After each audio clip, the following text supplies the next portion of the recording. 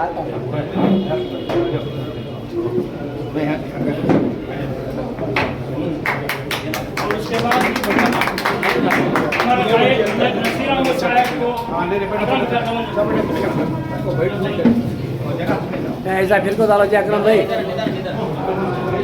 भाई साहब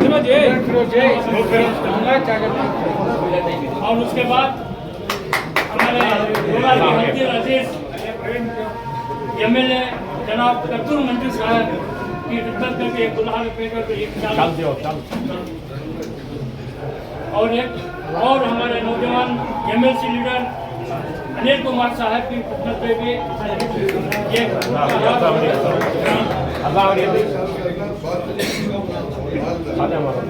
यहाँ पर जमा अदा हो गया इंशाल्लाह तुम्हें करो बोलो साथी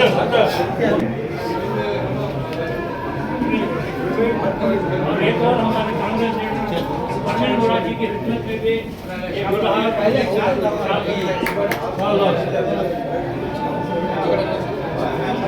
तम्बाकू जगा देने वाला आदमी भी है जो हमारे कोलार एमपी के उम्मीदवार गौतम साहब जो यहाँ पर तशरीफ फरमा है तो आप तमाम जानते हैं किस मकसद से यहाँ पर आकर आने वाले 26 तारीख को और हमारी कांग्रेस पार्टी से आपको सेलेक्ट कर कोलार को एमपी कैंडिडेट बनाकर भेजा है। इंशाअल्लाह हम तमाम मिलकर जिस तरह से कत्तूर मंत्री जी को पूरी तौर से कोशिश करके मेहनत पड़कर जिस तरीके से हमारे कायद नसीर अहमद साहब के ऐलान के मुताबिक हम जिस तरीके से काम कर उनको जिताया और भी कुछ 10% बाकी रह गए हमारे 80%, 86% चले, इस मरतबा 90% हो गया तो पूरे ये कोई भी ज़ाया होना नहीं देंगे। इंशाअल्लाह हम तमाम मिलकर हमें गौतम जी को हमारे एमपी बनाकर जो भी हमारे ऊपर जो मुसीबत आए उसको नज़रअंदाज नहीं करना चाहिए, वो दिल में रख लेकर हमें इस मरतबा हमें कांग्रेस पार्टी के उम्मीदवार गौतम जी को जिताकर ज़्यादा से ज़्यादा वोट ज़्यादा से नहीं पोलिंग ज़्यादा करना है। 100% अगर हम पोलिंग करके जिताएंगे तो हम इंशाअल्लाह एक कामयाब बनाकर हम भेजेंगे। तो हमारे कोलार का अब मैं ज़्यादा बात करने से पहले मैं हमारे कायद नसीर अहमद साहब से गुजारिश करूंगा कि आपके आज आने का जो भी मकसद है आपके सामने रखेंगे। इंशाअल्लाह आप तमाम बहुत से सुनिए। सबसे पहले मैं शुक्रगुजार हूँ पाक परवरदिगार का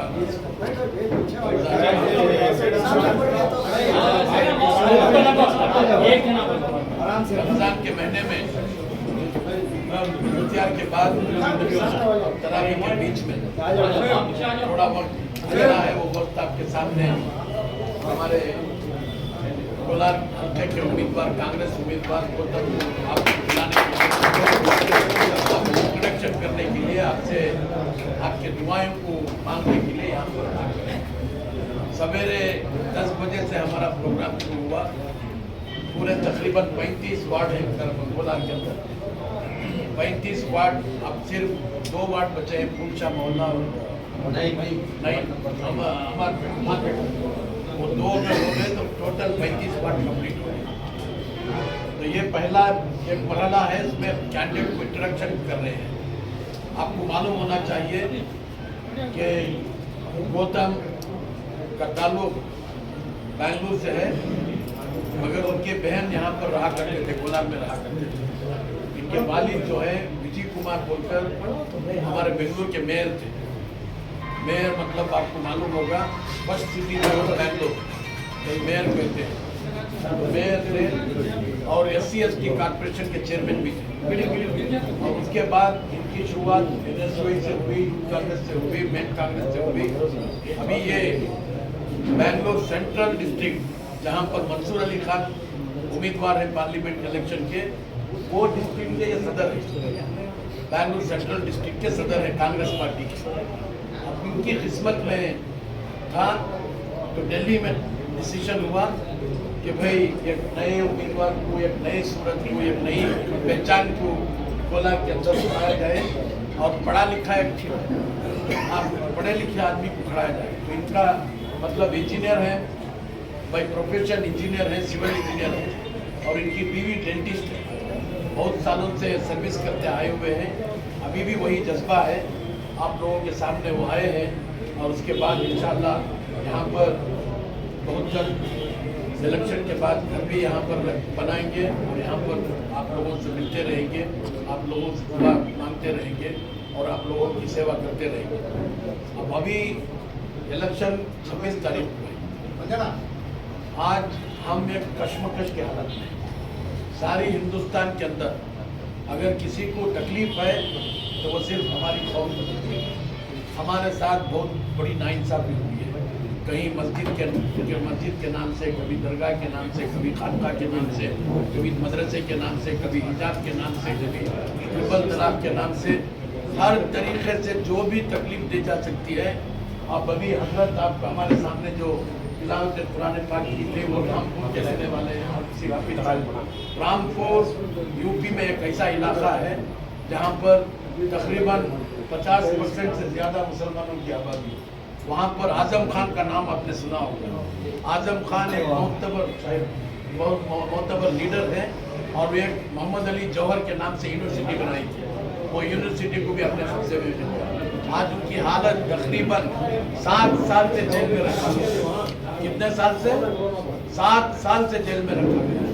आप लोगों को मालूम होना चाहिए कि यूपी के अंदर एक तरह का मतलब ड्रॉकन लॉ चल रहा है। मतलब एक ऐसा कोई लॉ नहीं है, कोई कोर्ट नहीं है, कोई इंसाफ नहीं है। जब चाहे बुलडोजर ला के घरों के घर बर्बाद करते हैं, कॉम्प्लेक्स कमर्शियल कॉम्प्लेक्स को काट देते हैं।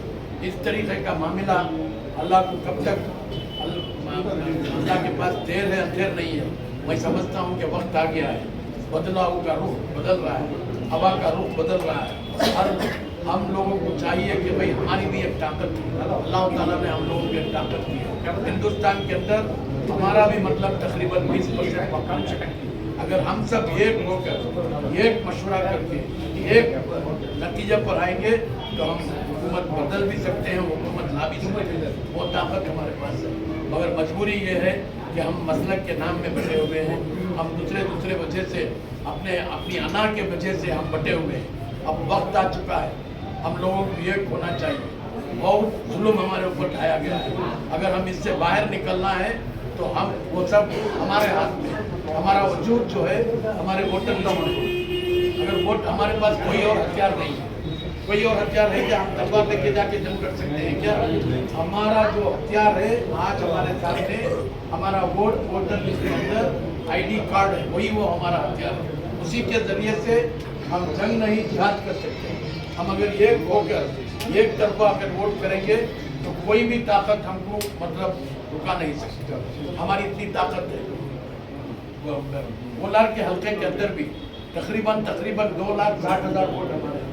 अगर हम 2,60,000 वोट कोशिश करके, मुझे बड़ी खुशी है कि हर तबके के लोग उलमा इकराम तक मसाजिद के ज़रिए से, मदरसे के ज़रिए से खुद अपने आप घर घर जाकर वो लोग भी कोशिश कर रहे हैं वोटर में नाम लिस्ट ऐड करने की।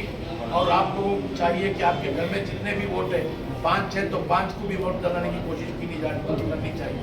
अगर 10 है तो 10 को भी डलाने की कोशिश करनी चाहिए। अब वक्त आराम से बैठकर घर में बिरयानी खाकर सोने का वक्त नहीं है।